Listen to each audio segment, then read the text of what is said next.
شرور أنفسنا وسيئات أعمالنا من يهده الله فلا مضل له ومن يضلل فلا هادي له أشهد أن لا إله إلا الله وحده لا شريك له أشهد أن محمدا عبده ورسوله اللهم صل وسلم عليه وعلى آله وأصحابه.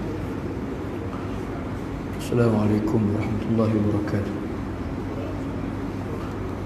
Muka surat 723. Muka surat 723. Sambungnya tajuk Babul Zuhdi wal Wara'. Hadis yang ke 1515.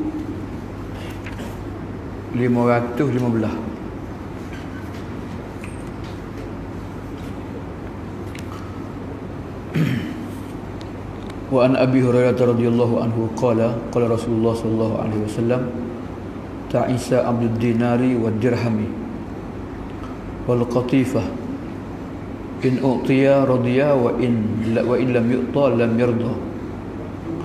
Akhrajahu al-Bukhari.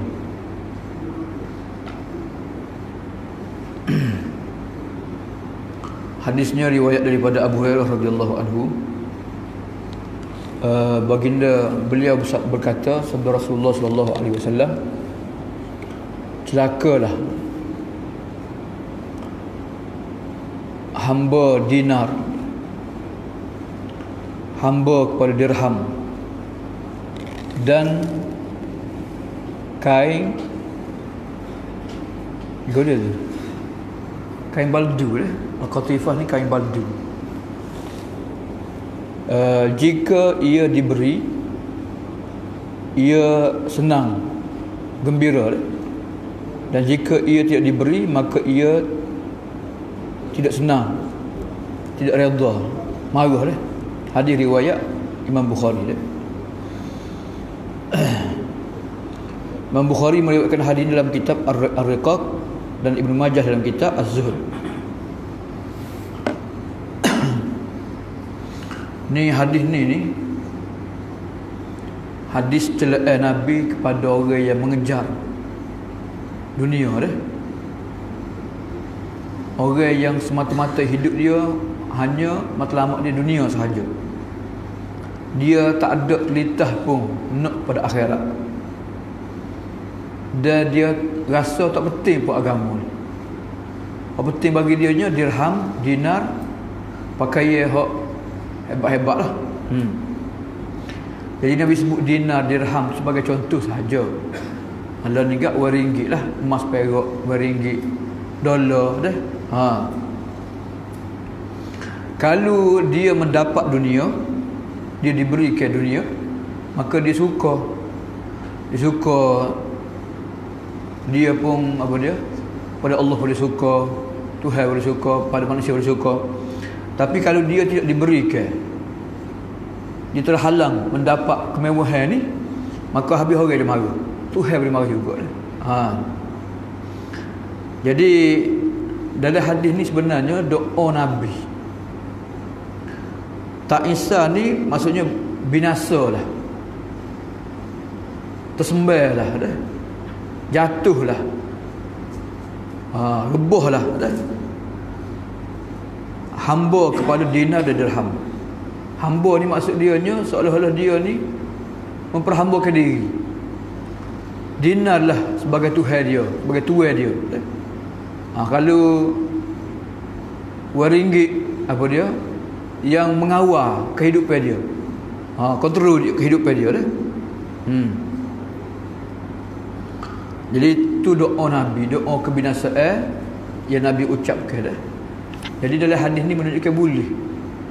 Tapi cara umum lah, doa Nabi cara umum. Bagaimana Nabi pernah laknat pada orang yang mencuri, dan orang yang buat maksiat ni boleh dah. Tapi tak boleh laknat pada orang yang tertentu, tak boleh dah. Jadi doa Nabi semestinya Allah makbul dah.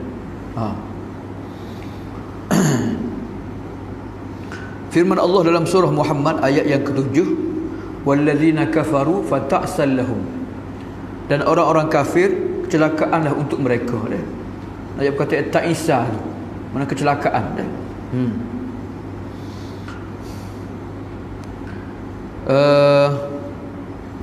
Jadi lelaki yang dimaksudkan oleh hadis ni ialah seorang lelaki yang mana matlamat kehidupan dia, apa dia, qasak dia hanyalah dunia sahaja dah. Kalau dia diberikan dunia, dia redha, dia puji, dia suka, dia gembira dah. Dan kalau dia tidak diberikan, maka dia marah dah. Jadi ni sebenarnya sifat dan sikap orang munafik. Dalam surah At-Taubah ayat yang ke berapa? 58, Allah berfirman, wa minhum man yalmizuka fis sadaqat. Ada di kalangan orang munafik yang mana mereka ni kenyit mata Nabi dah, jeling Nabi dah. Yalmizuka ni maksudnya dia ngajak Nabi. Fa in u'tu minha radu. Kalau mereka diberikan harta ghanimah, kekayaan, maka mereka gembira. Tapi sebaliknya, wa illam yu'tau minha idza hum yaskhatun. Kalau mereka tak dapat, maka mereka akan marah. Marah Nabi, marah sahabat-sahabat. Tuhai mereka marah juga dah. Jadi marahnya mereka ni kerana harta. Sukanya mereka ni kerana harta, bukan kerana keredaan Allah, tidak dah. Jadi Tuhan sebut lepas itu, walau annahum radu ma atahumullahu wa rasuluh wa qalu hasbunallah sayu'tina Allahu min fadlihi insya' sayu'tina Allahu min fadlihi wa rasuluhu inna ilallahi raghibun. Kalaulah mereka itu redha dengan apa yang diberikan oleh Allah dan Rasulnya, dan kalaulah mereka berkata cukuplah Allah pada kami, Allah akan beri kelebihan pada kami, pahnilah, tak ada sekarang ni pahni boleh pula dah. Sesungguhnya kami hanya kembali kepada Allah, kasih kepada Allah. Sepatutnya gitu ucapan mereka. Tapi mereka marah dan mereka gembira kerana harta semata-mata dah. Inilah hak kita takutnya. Lebih-lebih lagi orang agama pula. Dia orang agama, orang yang berperjuangkan agama, orang berdakwah pula. Hammuhu ad-dunya. Matlamat dia dunia. Sudah. Dah. Dia kerja agama dah. Nampak kerja agama, juga agama dah, tapi hammuhu pula. Niat dia sebenarnya dunia dah. Jadi dalam hadis ni sebenarnya celaan kepada orang yang tamak dah, orang yang halaba terhadap dunia. Dan tidak boleh seorang manusia itu menjadikan marah dan suka dia ni kerana semata-mata kerana dunia dah. Bahkan dia kena jadikan kemarahan dia, kegembiraan dia kerana keredaan Allah, kerana agama Allah dah. Sebab tu Tuhan ajar hasbunallahu sayu'tina Allahu min fadlihi. Jadi perkataan ni boleh menenangkan kita dah. Dapat alhamdulillah, tak dapat biarlah, orang ada. Mungkin dari kita faham ni dapat. Sebab itulah Rasulullah SAW dari segi amalannya, bila Rasulullah ni dapat harta ghanimah, Rasulullah banyak bagi kepada mu'allaf, al-mu'allaf fi qulubuhum, al-mu'allaf fi qulubuhum, orang yang berjinak-jinak dah. Dia orang munafik, Nabi banyak. Sebab apa? Sebab Nabi takut mereka lari. Orang sahabat-sahabat kuat dah himmah, Nabi tak bagi, tak apa dah. Mereka kejap dah iman mereka. Jadi mereka dapat ke tak dapat ke, mereka tak marah dah sahabat-sahabat. Tapi orang munafik, orang yang lemah iman ni, bila mereka dapat unta, dapat rasa ghanimah banyak, mereka gembira. Mereka kajak kaum mereka masuk Islam dan sebagainya. Dan dalam hadis ni juga mengajar kita sifat warak dah. Bukan tak boleh cari dirham, dinar, pakaian yang baik boleh cari dah. Tapi kita gunakan kekayaan tu, kesenangan tu untuk khidmat pada agama dah. Untuk bekalan kita untuk melaksanakan agama, boleh dah. Tapi kalau kita jadi hamba dah, tak boleh dah. Sehingga Nabi doa keburukan dah.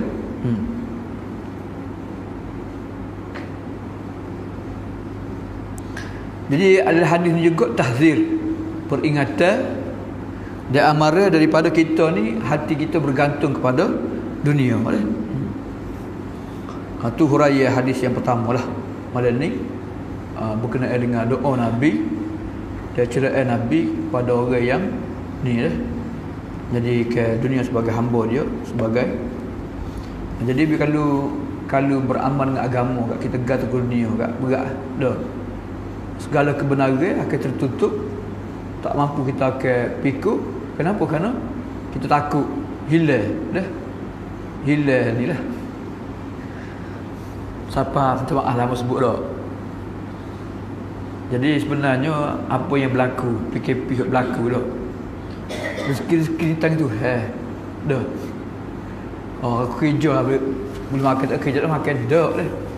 Tak kerja ada tak kerja bukan tak kerja, tapi terhalal. Kan tak? Tu tak bagi rezeki juga. Bukan maksudnya boleh duduk saja, duduk saja tapi kena kerja dah. Tapi kalau kita tak nak kerja, kerana sakit kau, kerana terhalal kau, kerana wabak ke apa, rezeki tak akan mari juga dah. Tu tak jaga apa dia hamba-hambanya dah.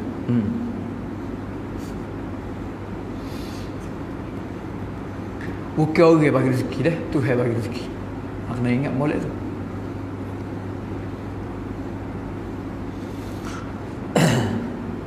Okey, hadis yang kedua dah. Hadis yang kedua malam ni iaitu hadis yang ke-1516.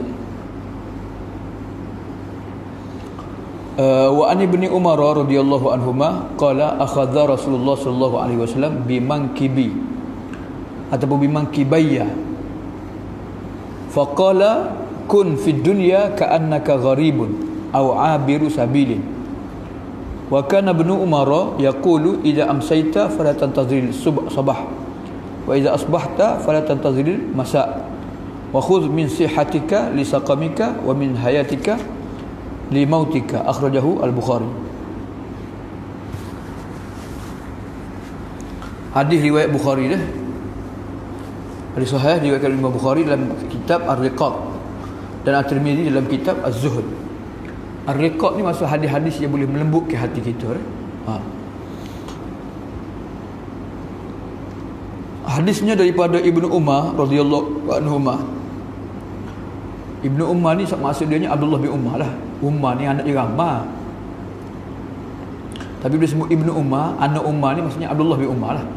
Jadi ramai-ramai anak dia ni Abdullah bin Umar lah.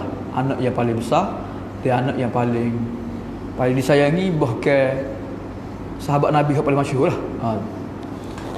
Katanya Ibnu Umar, akhadha Rasulullah bimankibi.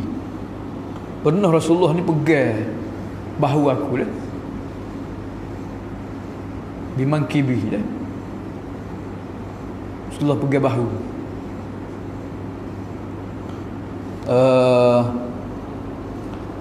Lalu baginda bersabda, kun fid dunya. Lalu baginda berpesan dan bersabda kepada Ibnu Umar, wahai Ibnu Umar, hiduplah kamu di dunia ini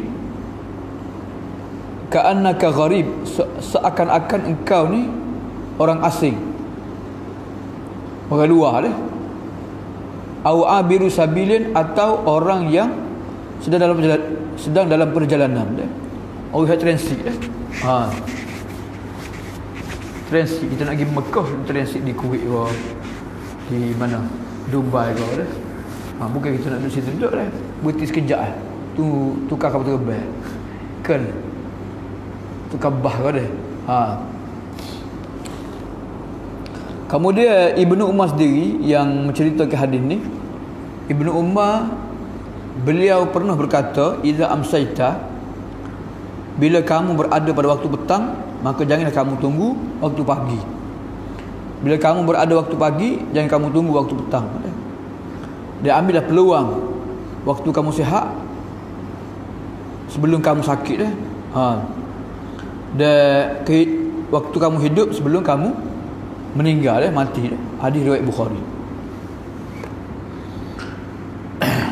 Okey, pertama sekali lah hadis ni, ni nasihat Nabi dah kepada Ibnu Umar. Kepada Ibnu seorang dah, walaupun Nabi tu juga Ibnu Umar, tapi nasihat ni untuk semua orang lah. Kan ada Nabi ni ucapan dia untuk semua orang. Kadang-kadang Nabi tuju pada seorang ya, tapi dia punya hukum dia untuk semua kali lah. Kita pun masuk juga lah, walaupun Nabi sebut oleh Ibnu seorang dah. Jadi dalam hadis ni Nabi pegang, Nabi tepuk dah, Nabi pegang bahu apa dia Ibnu Umar, bimankibi atau bimankibayya. Kalau bimankibi satu bahu ya, bimankibayya dua bahu dah. Ni bagi body contact dia panggil dah. Dah kita pergi masuk kelas, kita tepuk bahu pelajar kita. Dua gapun dah. dia pun khabar lah. Jadi Nabi setuh, Nabi pegai Ibn Umar tu kerana supaya Ibn Umar bagi perhatian lah. Dalam hadis ni Nabi kata kun fid dunya ka'annaka gharib aw abiru sabil. Pertama sekali lah hadis ni Nabi suruh kita ni bersifat zuhud ketika hidup di dunia sebagaimana orang asing orang luar, orang foreigner mari ke negara kita, dia mari semata-mata untuk bekerja, dan hasil dia akan balik dia akan klik keluarga dia, dia satu hari nanti dia akan balik juga ke negara dia. Betul tak? Kun fid dunya ka'annaka gharib. Jadilah kamu di dunia ini seperti kamu ni orang asing, orang luar. Orang luar ni dia bukan mari nak buat rumah sini, bukan nak bina keluarga sini tak dah. Dia mari sini untuk cari makan sahaja, untuk cari bekalan sahaja dah. Dan dia akan balik bila keperluan dia cukup ataupun dia kumpulkan harta, dia akan balik lah. Bekal dia cukup dia balik. Aw abiru sabil, ataupun jadilah kamu seperti orang yang lalu lah. Orang yang transit orang yang lalu saja dunia tu. Bukan orang yang nak jadikan dunia sebagai tempat bermukim, tempat yang kekal, tidak lah. Jadilah hadis ni seseorang manusia tidak boleh bergantung hatinya dengan dunia lah. Dia jadikan dunia sebagai matlamat dia lah. Bahkan dia kena jadikan akhirat sebagai matlamat dia lah. Dia selamat di negeri akhirat ni. Bukan maksudnya orang asing ataupun orang transit ni maksud tak boleh cari rezeki, boleh cari rezeki, tak ada masalah dah. Kita cari rezeki dengan tujuan untuk buat bekalan, tak apa dah.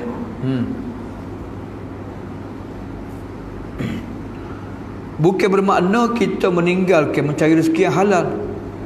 Bahkan mencari rezeki yang halal untuk jadikan bekalan untuk taat kepada Allah tu dah.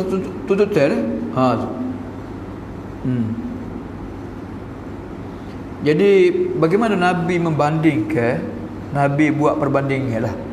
Orang asing, orang luar dah. Orang luar ni tak cara, walaupun dia tak serupa dengan orang lain dah. Pakaian dia tak serupa dengan orang lain, tak apa dah. Aku mari sini bukan dekat di sini tak dah. Bukan dapat keluarga negara sini. Aku mari sini untuk bekerja sahaja dah. Kerana tugas sahaja, tak akan balik dah. Jadi budaya dia masih kekal lagi lah. Dia matlamat dia pun dia masih teringat lagi. Dia akan kembali ke tanah air dia dah. Jadi dia hanya tunggu masa lah bila dia akan kembali semula ke negerinya hak asal.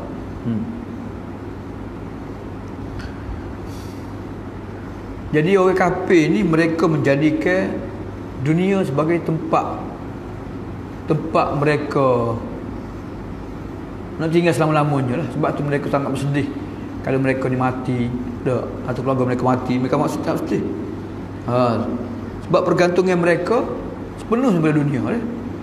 Begitu juga orang munafik dah. Dan langsung mereka ni tak sempat kembali ke akhirat, tak sempat ingat buat ke akhirat dah.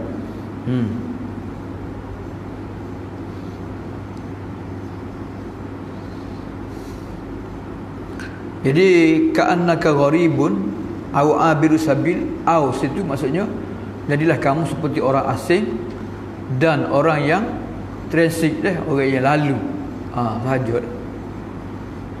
Aw maksud dia waw waw ataf.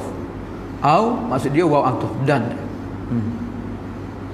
Ataupun boleh juga seperti orang yang bermusafir ataupun orang yang singgah satu tempat Nabi sendiri pun royak bila Nabi ni Tuhan bagi pilihan Nabi nak jadi kaya ke jadi raja ke atau nak miskin. Nabi pilih untuk jadi miskin ada hadis Nabi kata mali walid dunya masali wa masalud dunya illa karakibin sara fi yaumin saifin. Nabi kata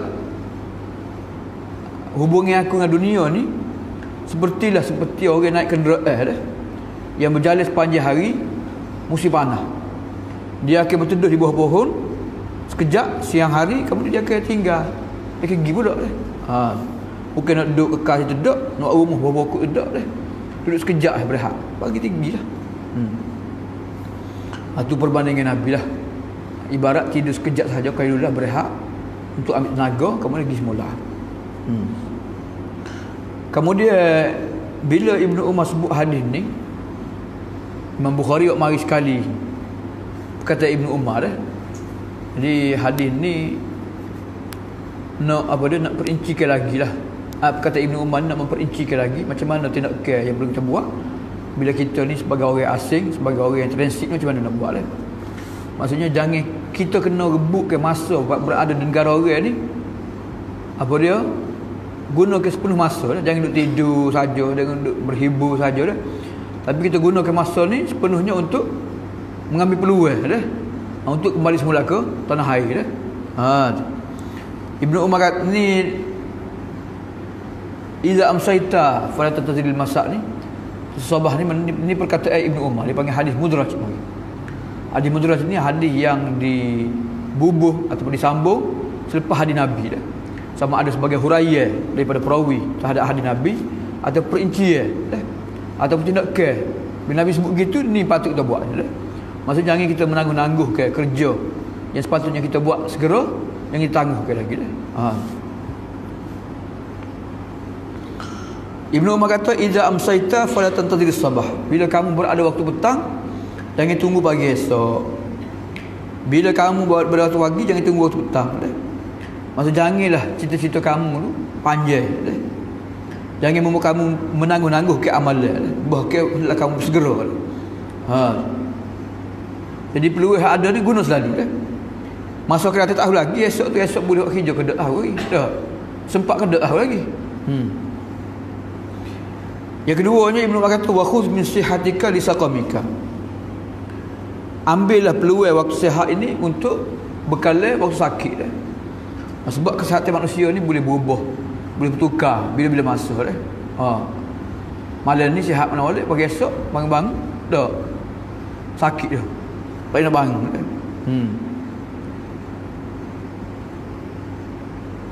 Jadi kita kena ambil peluang pada waktu sihat ni. Kerana Allah ni, dialah yang bagi kekuatan, dia juga yang bagi afiat dah. Jadi bila Tuhan bagi tenaga, Tuhan bagi kesihatan, kita gunalah untuk beribadat kepada Allah Subhanahu Wa Taala. Nak buat qiyamul lail ke, nak puasa siang hari ke, nak berjihad ke, nak lakukan amal soleh ke. Kerana bila sakit, tak ada apa-apa lah. Sebab itulah orang yang waktu sihat dia gunakan untuk kebaikan, maka bila dia sakit dia tak boleh buat, maka diberi pahala sebagaimana dia sihat juga dah. Kalau dia bermukim, dia selalu sembahyang jemaah, duduk majlis ilmu, maka waktu musafir, walaupun dia tidak sembahyang jemaah, tak hadir majlis ilmu, maka dia diberi pahala seperti dia bermukim juga dah. Seperti orang yang berjihad, dia berjihad sama, tiba-tiba dia sakit, jadi dia juga boleh pahala orang berjihad juga. Sebab apa? Sebab dia tak pergi tu bukan kerana dia sengaja tak, tapi kerana terhalang. Wa min hayatika li mautik, ambil juga peluang waktu kamu hidup untuk menghadapi kematian. Maksudnya selagi mana kamu hidup di dunia, gunakanlah untuk taat kepada Allah. Kerana bila mati, tertutuplah peluang untuk beramal. Iza mata ibnu Adam inqata'a amaluhu illa min salas. Mati saja manusia, putuslah amalan dia dah. Kena 3 perkara saja. Jadi itu nasihatlah pada kita. Jangan kita berasa kita nak hidup lama. Dah. Ya wadu ahaduhum law yu'ammaru alfasanah. Orang Yahudi musyrikin ni, mereka nak kalau boleh umur mereka panjang 1000 tahun. Wa ma huwa bimuzahzihi minan nari an yu'ammar. Tu kata panjang umur 1000 tahun pun tidak boleh selamatkan pada azab Allah juga. Dah. 1000 tahun, 2000 tahun pun akhirnya kena azab Tuhan juga. Terlepas pada azab kubur, azab neraka dah. Tu hadis yang kedua dah. Hadis yang kedua merupakan nasihat Nabi dan pesanan Nabi pada kita semua, walaupun Nabi tuju pada Ibnu Umar seorang dah. Kemudian hadis yang ketiga malam ni, hadis yang ketiga, wa an ibni Umar radhiyallahu anhuma qala Rasulullah sallallahu alaihi wasallam, man tashabbaha biqaumin fahuwa minhum. Akhrajahu Abu Daud wa sahahahu Ibnu Hibban. Hadis dikeluarkan oleh Imam Abu Daud dan dikatakan sahih oleh Ibnu Hibban. Ini hadis hasan sahih. Imam Abu Daud keluarkan dalam kitab Al-Libas, Ibnu Hibban dalam kitab beda ni.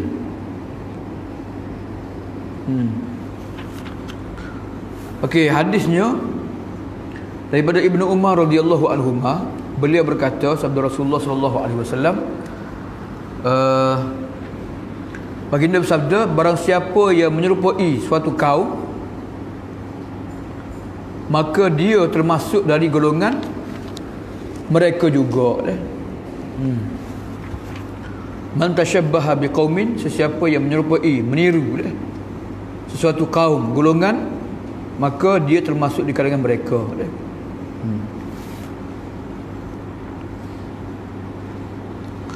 Meniru di sini maksud dianya meniru perbuatan, buat sebagaimana golongan ni buat, ataupun sifat sama dah, ataupun cakap sama dengan ucapan mereka dah.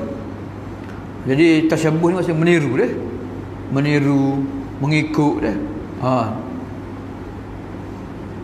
Jadi dalam hadis ni nya,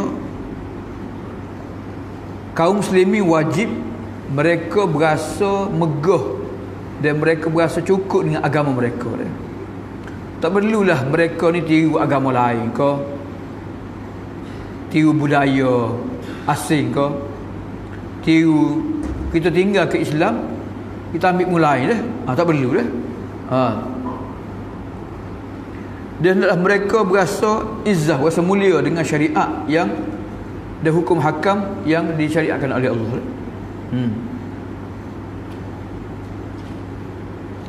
Jadi apa yang Tuhan suruh tu kebaikan untuk mereka, dan mereka kena jauhi juga apa yang Tuhan larang dah. Sebab apa? Sebab ada mudarat dah. Dan hendaklah mereka berbeza daripada manusia lain. Jangan tiru, jangan serupa dah. Firman Allah dalam surah Al-Imran ayat yang ke-139, wala tahinu wala tahzanu wa antumul a'lau in kuntum mu'minin. Jangan kamu berasa hina diri, jangan kamu berasa sedih, sedangkan kamulah orang yang paling tinggi dah jika kamu beriman. Maksudnya dengan iman kita, dengan mengikut cara Nabi ni, hak terbaik dah. Dah. Jangan kita rasa Allah Islam ni debeknya tak boleh nak melalui bangsa-bangsa lain. Dah orang yang hebat maju, orang lain kita ketinggalan. Jangan dah. Iman menjadikan seseorang manusia itu tinggi dengan sifat-sifat dan akhlak dah. Al-Islamu ya'lu wa la yu'la alaih. Islam tinggi dan tidak ada yang mengatasi Islam. Jadi tak perlu kita tinggal ke Islam, kita pergi ambil, kita tiru. Jadi dalam hadis ni Nabi kata man tashabbaha biqaum, sesiapa yang meniru, sesiapa yang menyerupai sesuatu kaum. Ni umum dah. Larangan ni sesiapa ni maksudnya larangan lah. Nabi larang lah, jangan serupa, jangan tiru dah. Kaum sini maksudnya jangan tiru orang kafir, jangan tiru orang fasik, orang yang derhaka maksiat dah.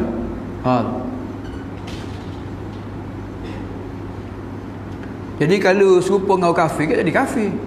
Serupa munafik jadi munafik. Serupa dengan fasik jadi fasik dah. Itu Nabi sebut fahuwa minhum. Jadi meniru ni luar bukan dalam tapi meniru luar ni menandakan kita kasih pada dia, mereka. Tu tak ditiru tu. Jadi kalau kita benci pada mereka, kita tak akan tiru mereka dah. Allah ni banyak benar lah dah. Banyak benar cara kehidupan orang Islam ni tiru budaya orang bukan Islam, orang kafir dah. Sebab itulah ada hadis yang jelas Nabi ni larang daripada kita meniru Yahudi, tasyabuh dengan Yahudi Kristian dah. Larangan menyerupai orang musyrikin dah. Larangan serupa meniru orang majusi dah. Dan kumpulan mana sekalipun orang kafir, tak boleh kita tiru mereka dah.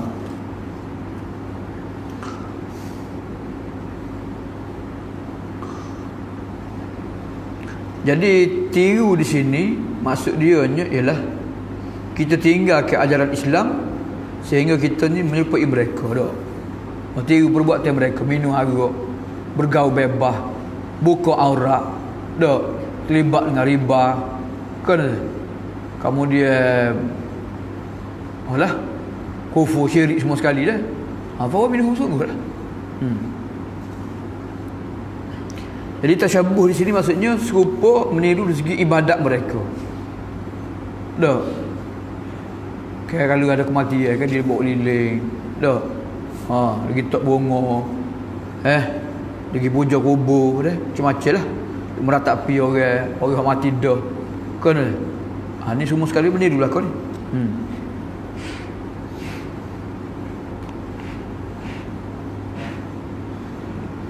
Buat binaan atas kubur, dak puja kubur tu supaya meniru orang musyrikin, meniru Yahudi Kristian dah.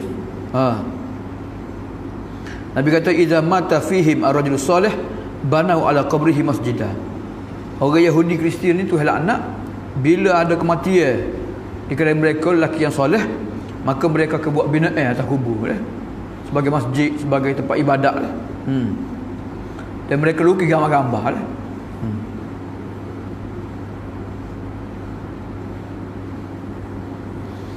Begitu juga orang musyrikin ni, mereka membesar-besarkan kesuksesan sejarah dah. Mereka duk lukis gambar-gambar pemimpin mereka dah. Patung-patung dah.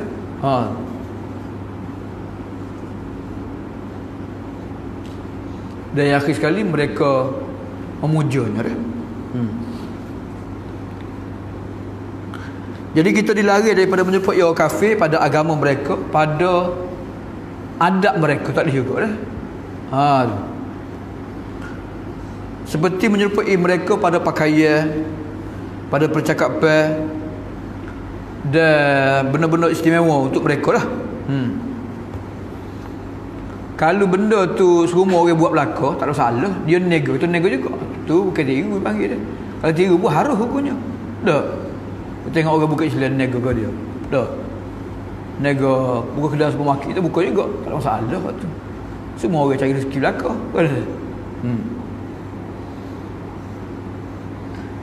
Mereka belajar cara dia buat kilas, buat apa dia makanan semua sekali. Kita buat belajar juga, tak ada masalah tu.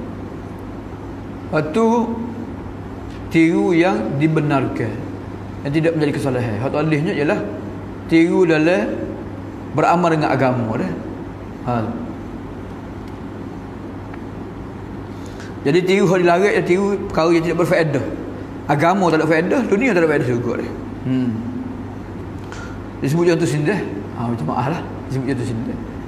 Contohnya kahalkil liha, seperti cukur janggut. Ifa'us syawarib, siapa misal tebal-tebal dah.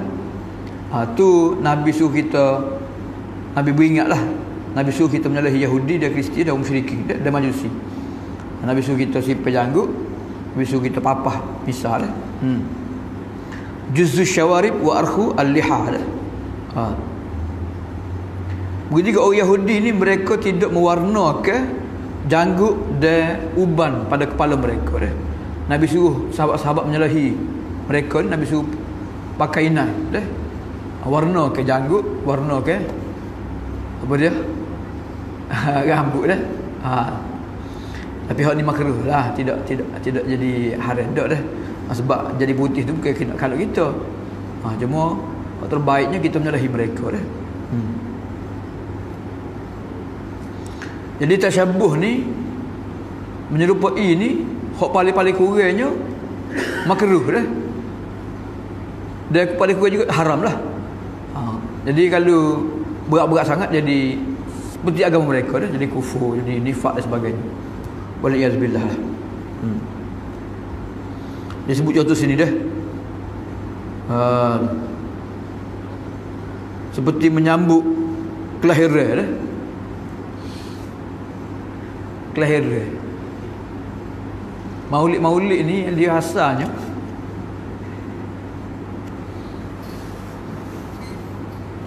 orang Kristian dia sambut kelahiran Nabi Isa. Dah. Kita orang Islam kita sambut kelahiran Nabi Muhammad dah. Nabi tak pernah suruh pun dah. Lepas juga maulid. Oleh tu oleh ni, kubur tu kubur ni dah, habis maulid berlaku. Buat binaan atas kubur dah, memuja kubur dah, sama juga dah. Bahkan ada ulama yang mengumpulkan bagaimana dah banyaknya pengaruh-pengaruh luar ni ditiru oleh umat Islam dah. Ada satu agama dicam-cam dah. Mana cam? Dia Islam, tapi agama dia pun agama Yahudi, agama Buddha. Dah. Tak tahu. Dia ngaku Islam.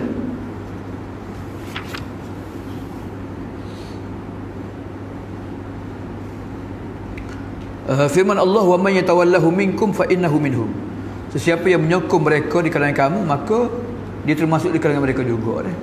Ini larangan Tuhan pada kita daripada kita menyokong orang kafir dan orang munafik. Jadi kita kena jaga jati diri kita lah, umat Islam lah. Jangan terpengaruh dan jangan rasa agama lain lebih hebat ataupun lebih canggih pada agama kita lah. Kemudian hadis yang keempat, hadis yang terakhir.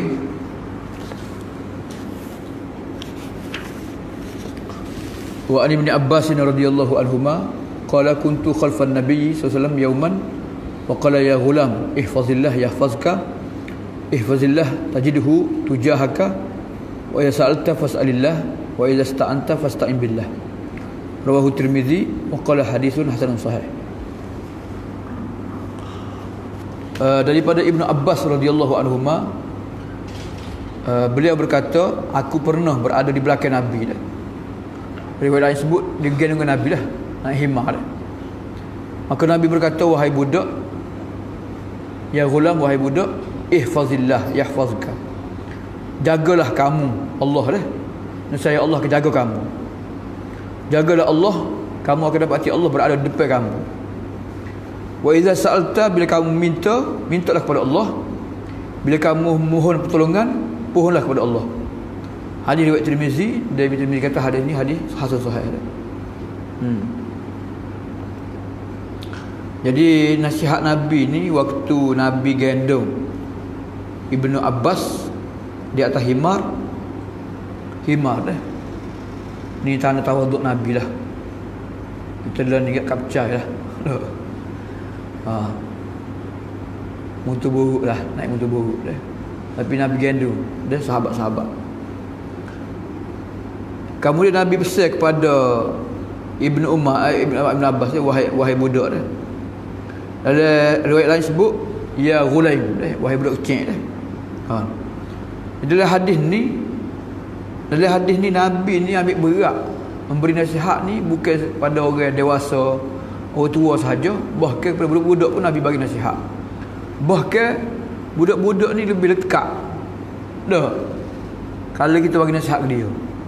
Bukan buat perbandingan ke, macam kita pahat pada batu lah, kekal dah lama. Kalau orang tua ni dia kalau tak ingat, macam curah air atas keladi lah, tak ingat lah dah. Terlupa dah. Jadi banyak Nabi memberi nasihat kepada kanak-kanak ni, termasuklah Ibnu Abbas. Nabi pernah pesan kepada Umar bin Abi Salamah. Dan Umar bin Abi Salamah ni merupakan anak tiri Nabi. Dia budak kecil lagi dah. Bila dia nak makan, Nabi kata, wahai budak, bacalah bismillah dengan tangan kanan kamu, dia bakallah makan ni dekat dengan kamu. Dan Nabi tak tinggal dah. Nabi juga pernah tegur cucu dia, Hasan Husain dah. Bila Hasan ambil orang taman nak makan, Nabi suruh kehek kan. Tahu ke tak bahawa keluarga Muhammad ni haram makan zakat dah. Jadi walaupun budak kecil pun Nabi tetap bagi nasihat, dia bagi peringatan dah. Bahkan Nabi suruh kita mendidik anak-anak start umur 7 tahun lagi. Muru auladakum lisabiin. Suruhlah anak kamu sembahyang waktu umur 7 tahun. Wa fariquhuna fil madaji. Dia umur 10 tahun kena pisahkan mereka tempat tidur. Jadi kalau semaya pun Nabi suruh ajar, maka tahara, menutup aurat, lagilah kena ajar lah. Menghadap kiblat, wuduk dan sebagainya.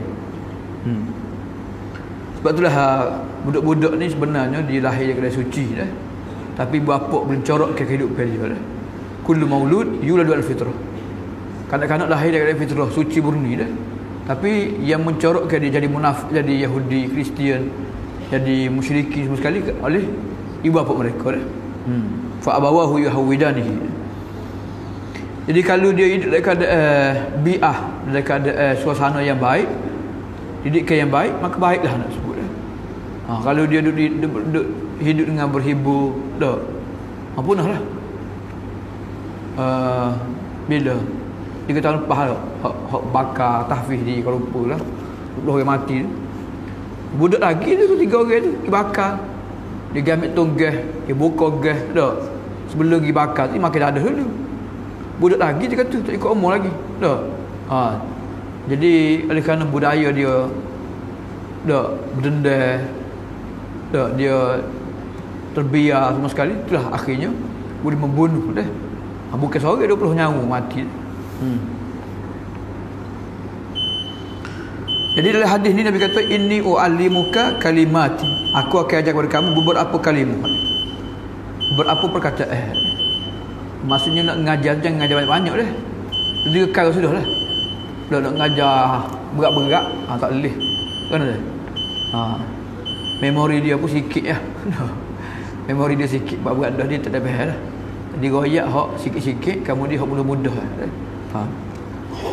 Jadi huraiya kepada dia nasihat Nabi pada Ibn Abbas. InsyaAllah kita akan sambung. Boleh nanti lah. InsyaAllah ta'ala. Wallahu a'lam. Qul qawli hadza wa astaghfirullah li wa lakum. Kau ada soalan? Ya.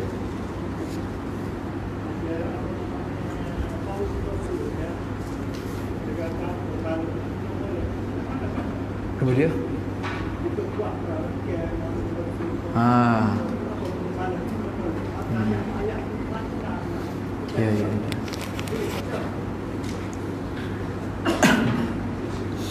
Kan nak kira apa salah ni banyak tak salah kan? Tak. Kita nak buat tak salah, banyak tak salah. Kita bukan nak buat benda tak salah, kita nak buat benda yang Nabi suruh. Tak. Apa salah tak salah berlaku. Kan ada? Tak ada guna kita buat benda Nabi tak suruh, tak ada faedah ke apa dah. Tak salah tapi tak ada faedah ke apa. Bukan Nabi suruh apa tak dah. Jadi kita ni sunat kita tinggal. Sunat itu tinggal. Tapi Nabi tak. Hak Nabi tak suruh betul benar dia, hak Nabi suruh betul benar tu tak buat pula. Itu masalahnya. Jadi nak kira tak salah ni banyak perkara tak salah. Banyak benda tak salah. Kerana tapi sia-sia lah berlaku. So yang keduanya belaruk kau berapa meniru berlakunya. Asalnya tak ada pun. Sekarang ambil hidup ni rasa baru ya belaruk ni. Tak. Sekolah tu berlaruk habis sekolah lain berlaruk dah. Jadi niru.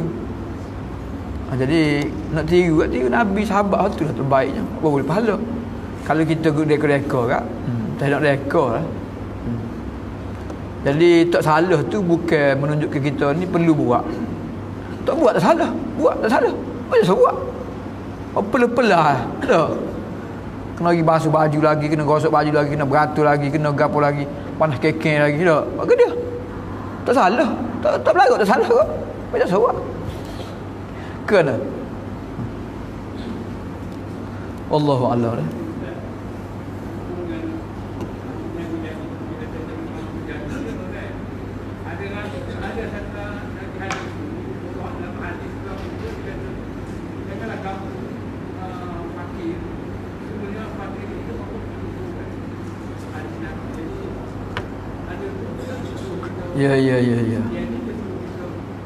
Ya.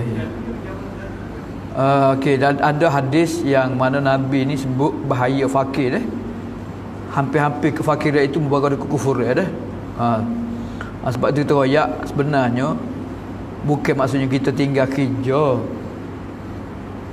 Talabul halal, cari rezeki halal tu wajib dah. Bagaimana semaya ni wajib, cari rezeki halal wajib juga. Umar Al-Khattab pernah pukul orang dah lepas pada main subuh tu dia duduk masjid lagi. Ibu rumah buku buat kerja masjid yang masa ni. Gitu pergi kerja lah. Dah. Jadi kewajipan cari rezeki hak tu apa dia kewajipan juga dah. Kewajipan juga dah. Cumanya celah hak mula-mula ni kita cari dunia ni siapa kita langgar benda-benda haram, kita tak hirau ke akhirat dah. Terlupa matlamat sebenar hak tu Nabi larangnya. Tak salah jadi kaya. Dak dengan rezeki halal tak salah. Dan kalau kaya kita boleh tolong, boleh bantu orang lain, lagi bagus tak? Tapi jangan jadi kaya itu sebagai matlamat hidup kita sehingga melupakan diri kita kepada Allah dan akhirat. Tu gitulah. Sebab tu Islam ni tidak ajar macam agama-agama lain dak lah. Macam Buddha, Hindu dak, dia tak kerja, tak sedekah dengan orang, tak makan lepas, ada Islam tak ajar gitu. Rabbaniyah. Saya tak ajar dah. Saya tak pernah mengajar gitu dah. Itu sajalah, wallahu a'lam, sallallahu alaihi Muhammad wa ala alihi wa barakatuh.